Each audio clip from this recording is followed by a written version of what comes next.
Hi, this is Shweta. I'm from Maharashtra. I joined to the Qspiders into August and my qualification is B.TECH Civil Engineering. I passed out in 2021 and so I joined in August in 2024. I got placed in February 2025. Within 5 to 6 months I got placed in the company. So here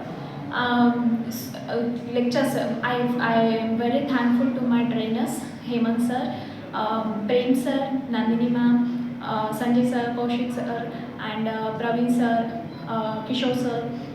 And I thank to my HR sir, Akhil sir, who have helped me to crack the interviews and they sent me for the interviews. Actually, the requirement is for only 24 and 25 passed outs. Then also I got placed, which is I am 21 passed out.